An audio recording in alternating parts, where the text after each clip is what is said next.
Two people with the same type can act completely different. The secret, masculine versus feminine energy and their functions. I'm Rachel Castile, and welcome to Mind Map Wednesday here at Typology Corner. Today, we're going to be taking a look at one of the most overlooked topics in objective personality, and that is modality. It's not about gender, it's about how our mind asserts itself, adapts, holds, or lets go. And this explains why two people of the same type can move through life completely differently. I am a double masculine ESTP. If you see a double feminine ESTP, we could look very different in how we show up. And that's what we're going to be exploring today. I'm going to have some practical examples for you to look at, and also how it's connected to your learning style, which is a really cool overlap in looking at how this all functions. So let's jump in. Let's first look at what is modality. In OPS, every function has an energy style, either masculine or feminine. It doesn't change the function, it just changes how it behaves. So a quick contrast, let's look at masculine. A masculine function is firm, it's pushy, it's assertive, it's hard to move, it doesn't back down. A feminine function is flexible, responsive, it adapts, it's very just open, it's willing to be moved in a way. So immovable and flexible, you could think. And think of it like a boulder versus water. One holds its shape, the other one flows.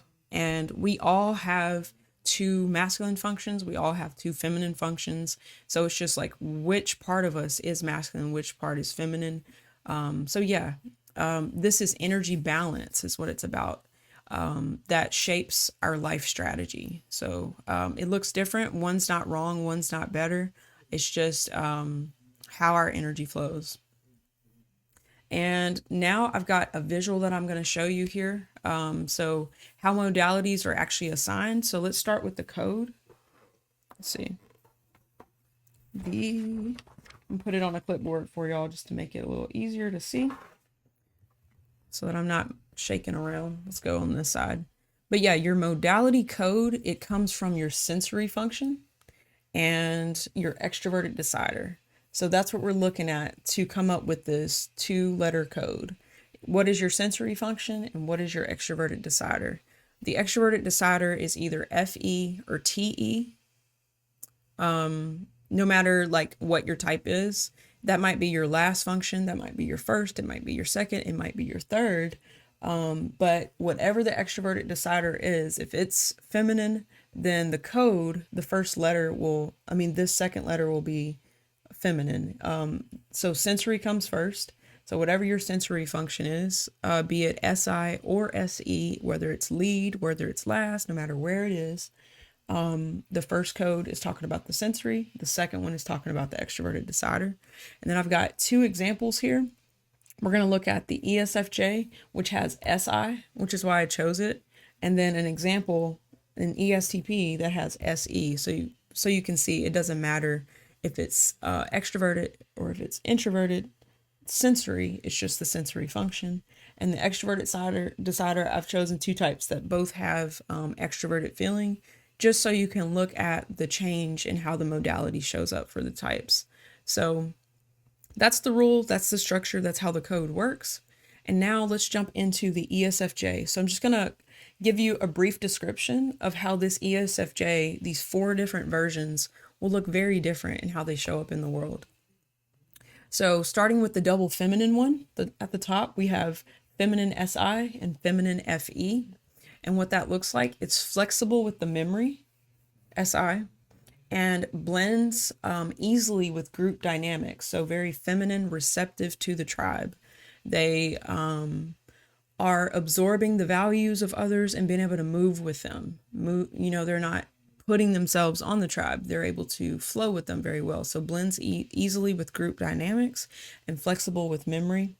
So you can think these are on an axis. The other 2 functions of the ESFJ is the NE function and the TI function. It's all on an axis.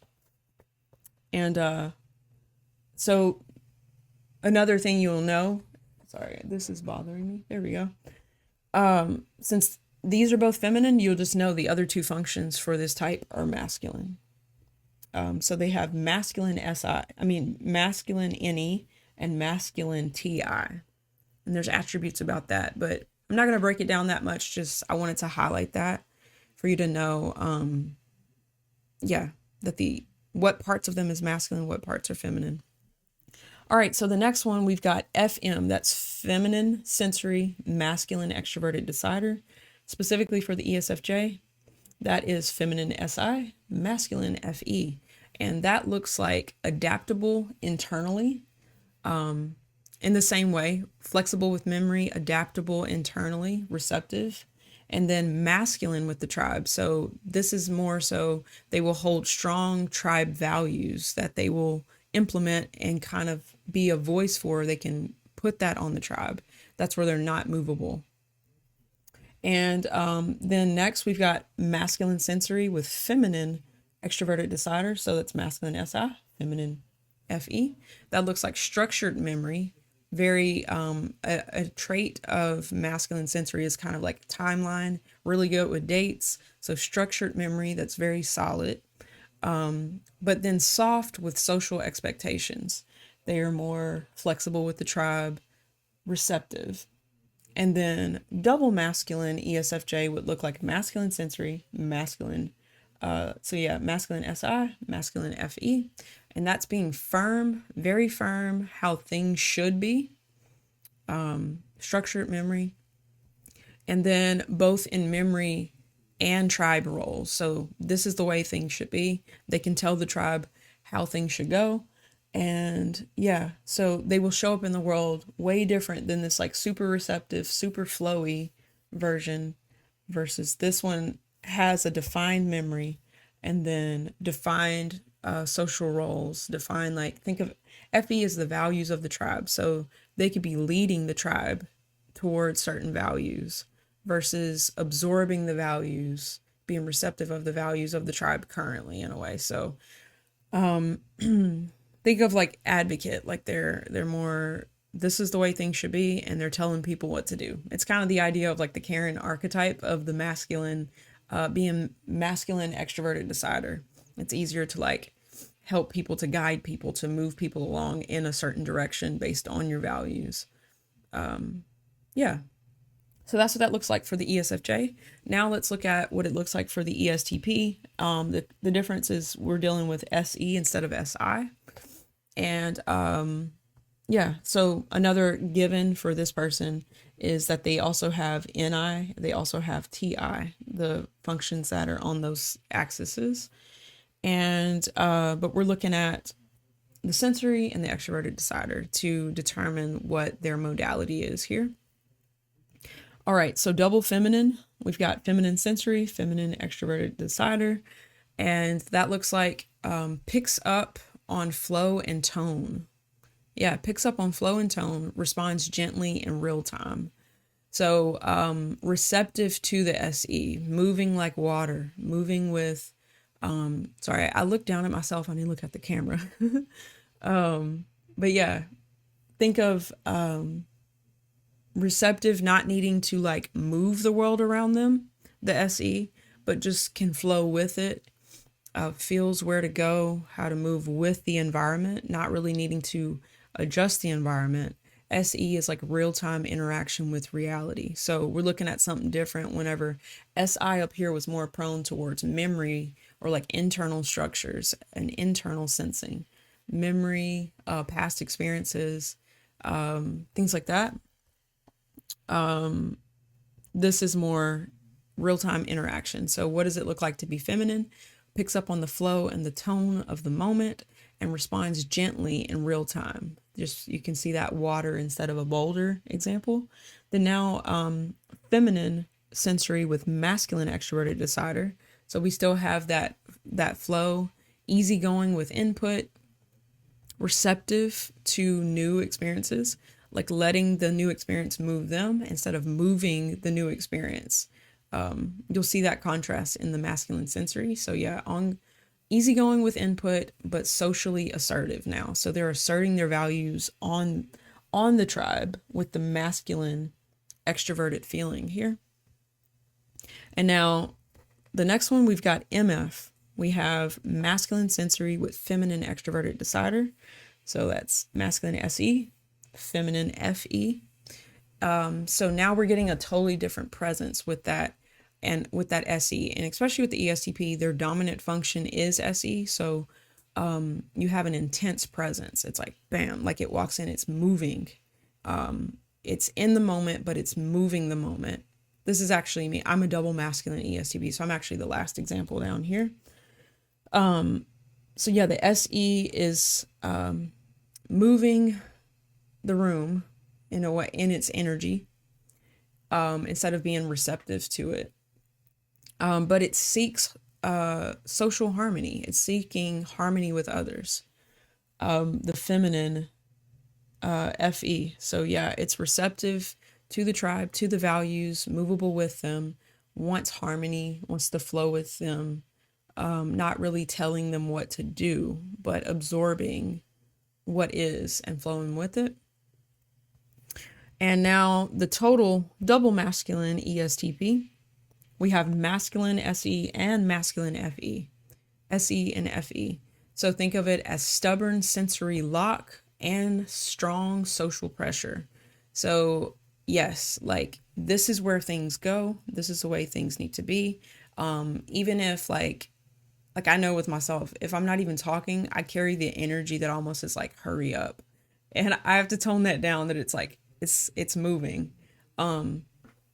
And yeah, so I see that in a lot of different places. Like I walk in a place, I walk in a restaurant and I'm like waiting on the food. It's like my energy is like, it's just there. It's like very solid. But yeah, so stubborn sensory lock and strong social pressure. So bold and direct energy. Telling the tribe the way things should be in a way that they have a value and they enforce the value.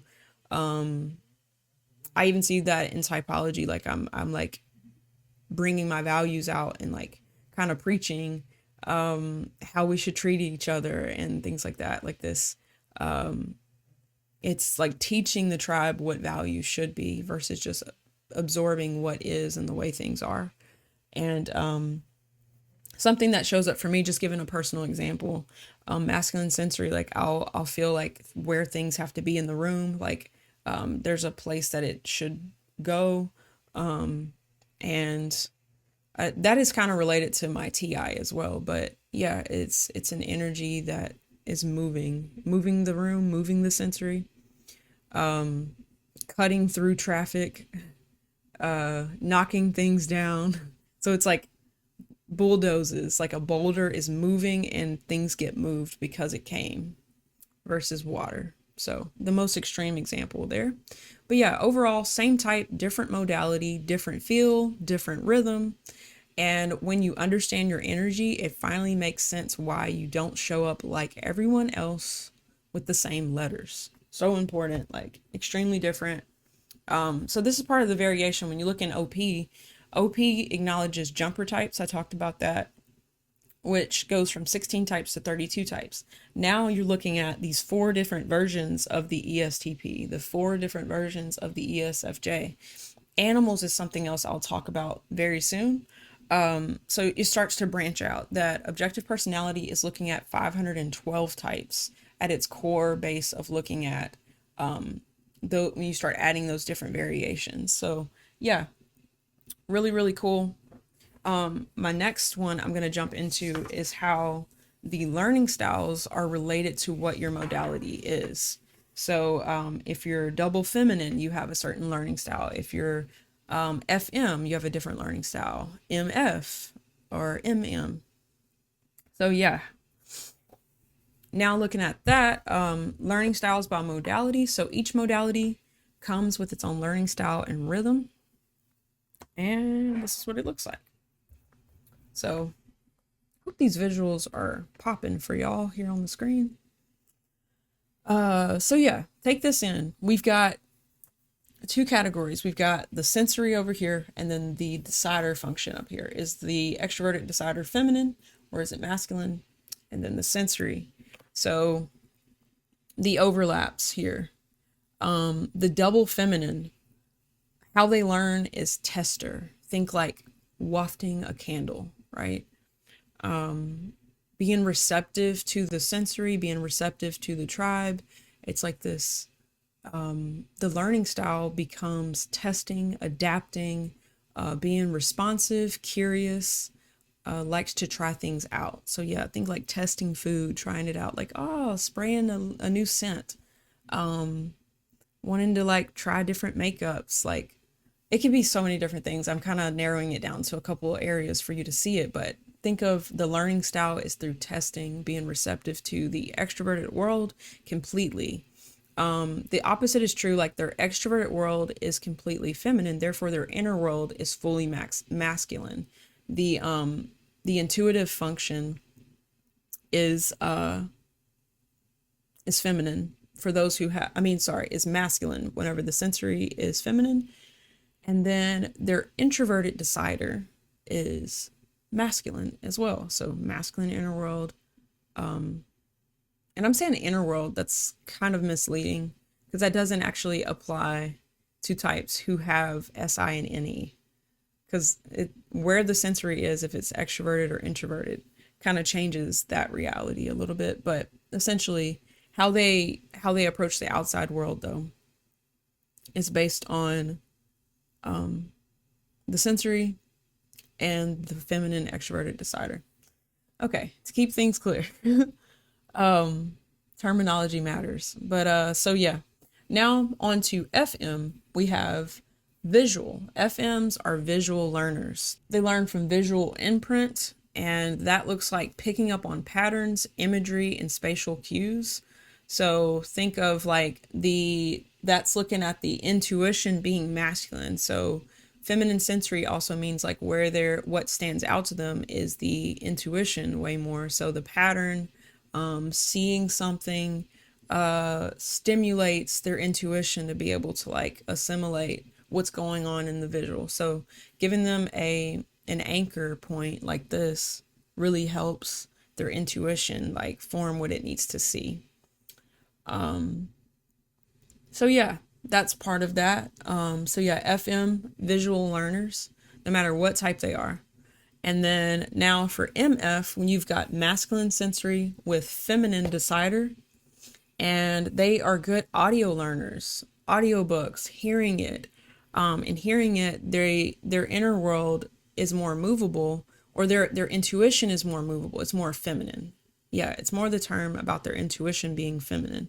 And so movable on the pattern. So hearing the sensory, they can kind of paint the picture inside in a way, from hearing to they paint their own visual inside. That's how I experience it. And yeah, so sound and rhythm. MFs are audio learners. And then we've got masculine sensory with masculine decider. I left off the R. And these are kinesthetic learners here. Direct experience.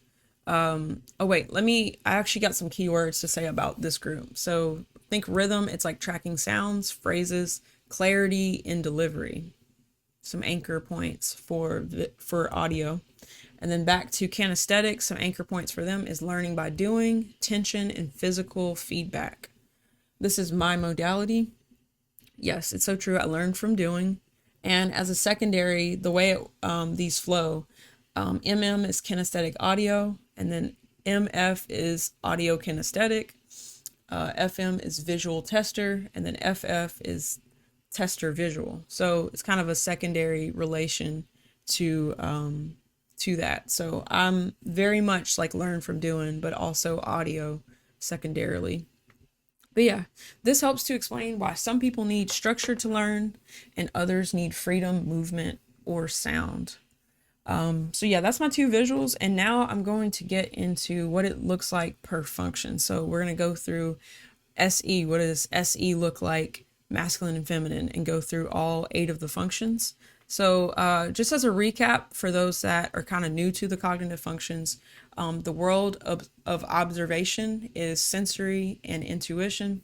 Those can be introverted and extroverted. It turns into 4 functions. SESINENI.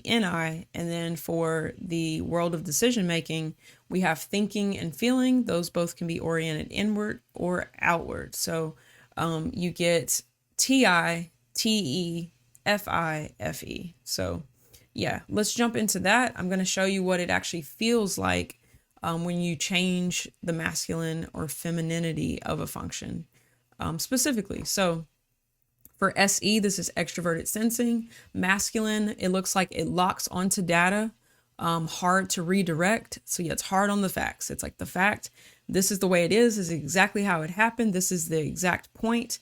It will fight with it. It'll push with it. Feminine, SE, extroverted sensing, it flows with input. It adapts in real time. So it's moving. It's not pushing on the world. SI, this is introverted sensing. Masculine introverted sensing, it holds memory rigidly. Like this is the way it was, but it's a memory sense versus present moment factual stuff. Yeah, like extroverted sensing could be like, no, it's gray. It's not black. It's gray. Look at it. Look at it right now. This is what it is. It's like, this is what reality is. And it pushes with it. So yeah, the opposite is true whenever it's inward. So masculine holds memory rigidly. And then whenever it's feminine, it's a flexible recall, loosely structured. It's kind of like, this is kind of what it was like. It's not as solid. Masculine sensory is like a timeline. It remembers exactly. Like, this is how it was in 1987. This happened and then this and da, da, da, da. Yeah, it holds it in a solid way. For NE masculine, this is extroverted intuition. Masculine, it drives ideas with force. It's very solid. This is the brainstorm. This is the idea. This is how it's going to be executed. This is how I see it being done. Let's talk about it. This is what I'm seeing. This is the idea. It's a creative function, and it's pushing. It's like, this is the way things are.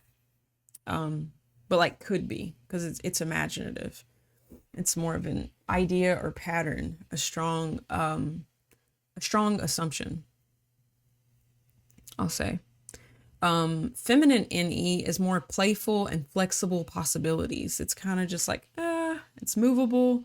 They're not as, I would say attached might imply NI, but still, it's more movable. It's more fluid. It's less defined.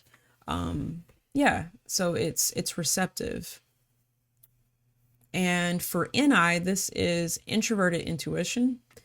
Masculine NI, it locks onto long-term vision. It's a specific vision. They see it a certain way.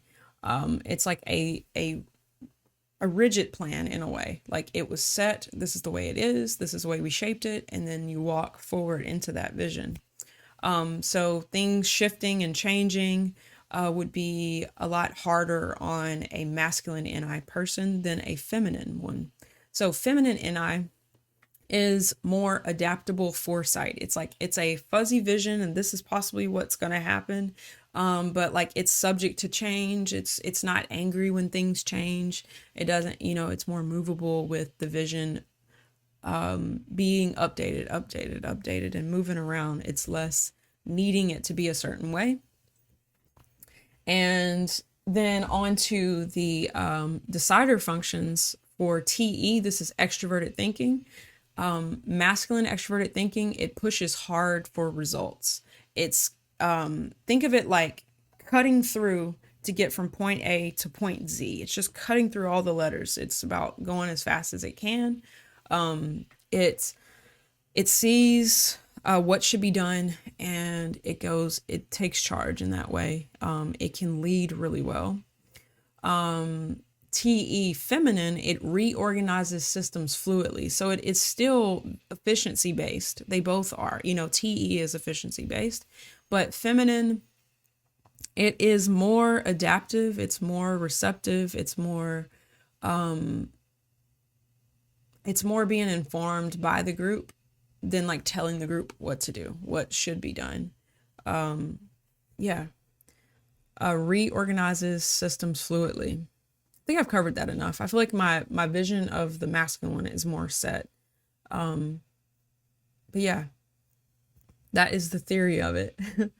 Thinking how that like practically plays out. I see it more for FE, but yeah, feminine. If you have like some input on that, I'd love to actually hear that in the comments of feminine TE. An example, I guess you could say, like, it's kind of rule based. It's like, this is what is best for people. This rule has been set in place. I'm going to enforce the rule, but it's less in your face. That's what I'm seeing. It's less tell you what to do.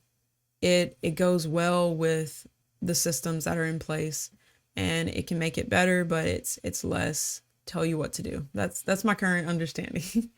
And then TI masculine, this is introverted thinking. Masculine is a strict internal logic. It's like a set Jenga understanding that it breaking or moving is like hard. It feels challenged. It feels like it's really like, this is what I believe. This is how I understand the world. Yeah. Now, feminine TI is more open to adjusting logical structure. This is like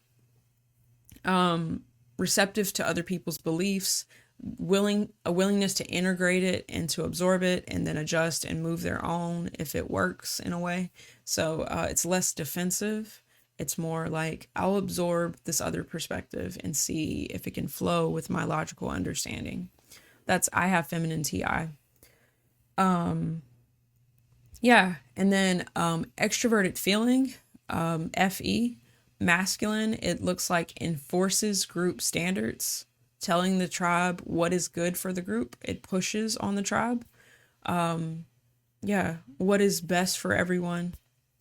And then the feminine extroverted feeling is more harmonizes and blends socially. Similar to the TE, it's more fluid. It's more absorbing, taking in the tribe and going with it. I'm getting more TE examples now that I was like, it wasn't that, like, it was kind of fuzzy for me. But like, and I think about like refining a product or something, like the TE one is like, we're changing the direction of this. I know this is going to be better. It's pushing for a reform.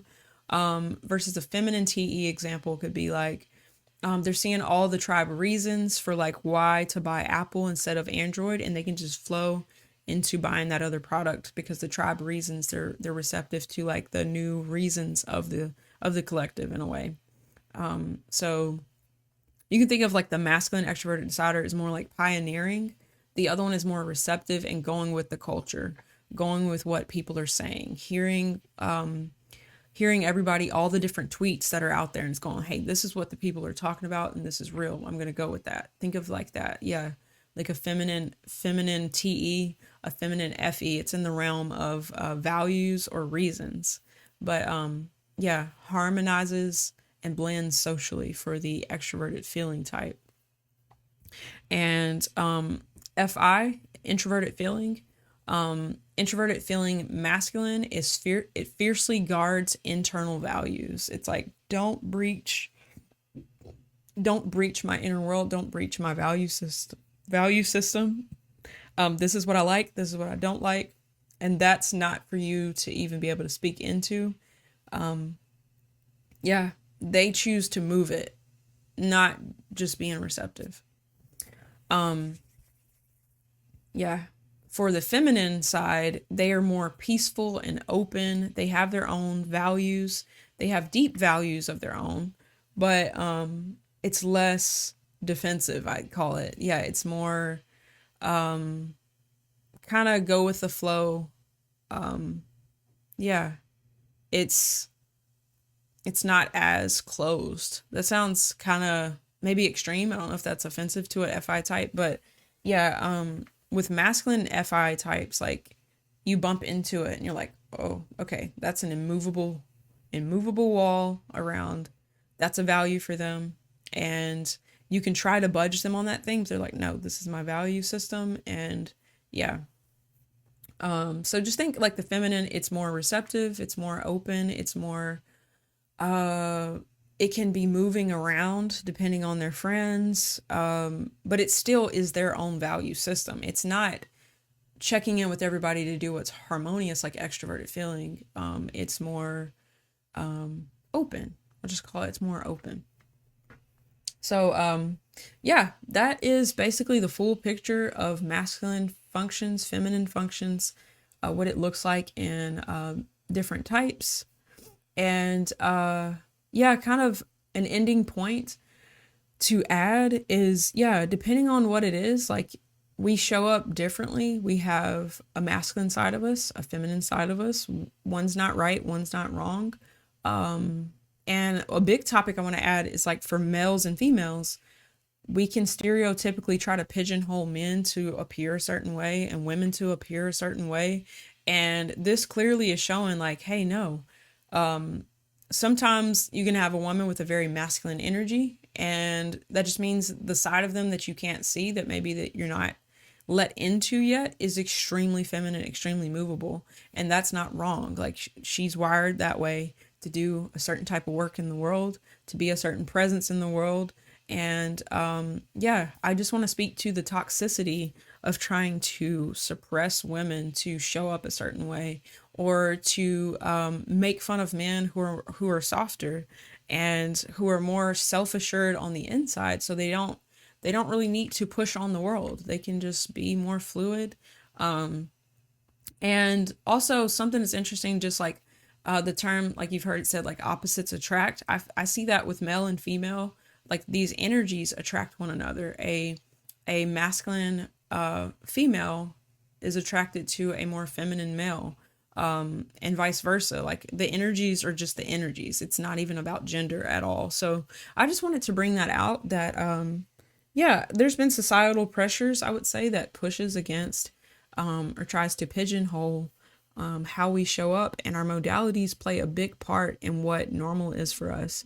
A big thing for me is like I didn't feel like showing my masculine side as a good thing. I kind of get into some childhood stuff, but yeah, like I was called bipolar and called different things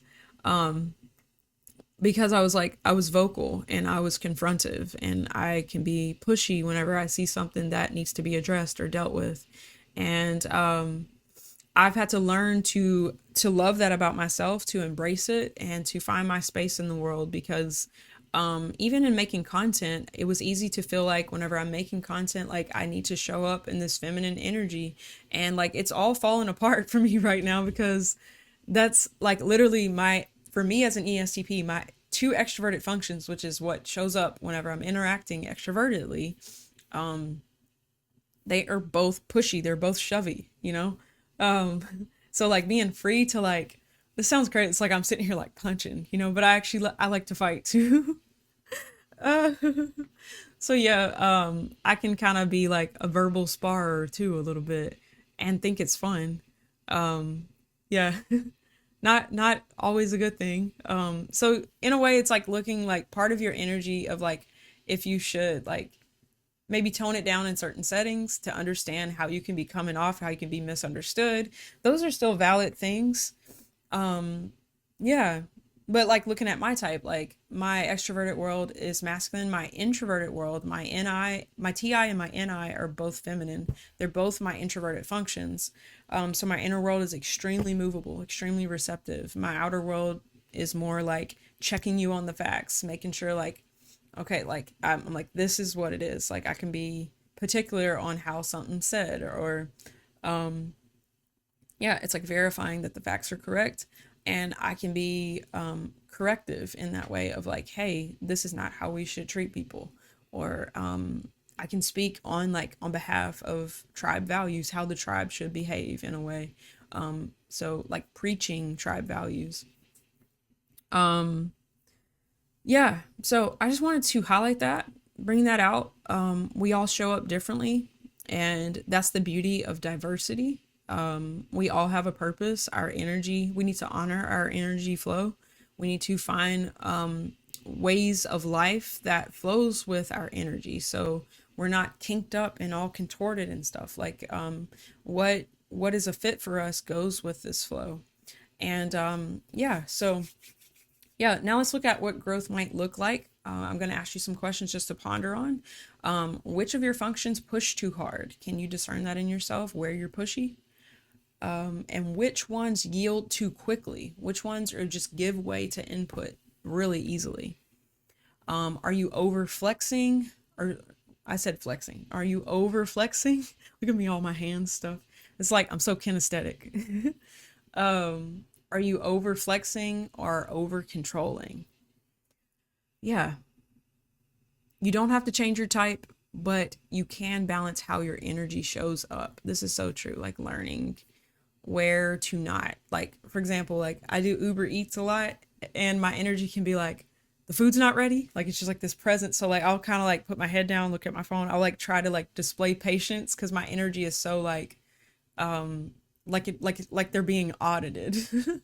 I feel that when I walk into like a setting like that, especially like delivery is like you're on the go. You want to do it as fast as you can. So I know that energy is on me. So just thinking about that, like how can I balance my energy in the room? How can I like display my feminine inner world a bit more and to be more peaceful, to let go of the expectations a bit. So that's an example to think about, that like my energy is what it is. It's great in certain settings, slightly inappropriate in others. So it's like relax that masculine energy, let people experience my inner receptivity to people, and kind of shift myself into being like asking questions and like to display my willingness to absorb people as they are. My inner world is moving around, getting a vision of who they are, understanding what they believe, and like that receptivity can kind of soften the masculine pushiness. That's my example of it. So yeah, I'd love to hear what that's like for your type. To like to hear in the comments like where you feel that you're pushy, where you feel that you're yielding too easily, your experience of your own energy. If you know what your modality is, if you're double feminine, so if you're FF, FM, MF, or MM, I'd love to hear your learning styles, what you've seen about your type. And also, if you're not subscribed to the channel yet, please do. If you got value out of this, Mind Map Wednesdays, I talk about all things objective personality, different aspects of it, understanding how we're wired, our cognition. And yeah, so if you want to see more content like this, definitely subscribe to the channel. Also follow me on Facebook, Instagram, and then share this with someone who's always felt misunderstood. Whenever like they got typed, they didn't feel like they're like their type sisters and brothers. This might be a key in them understanding themselves and coming to a place of loving what they are, embracing their energy flow, learning how to work with it, learning how to balance it. Yeah, so that's about it for this video. Thanks for watching, and I will see you on the next video.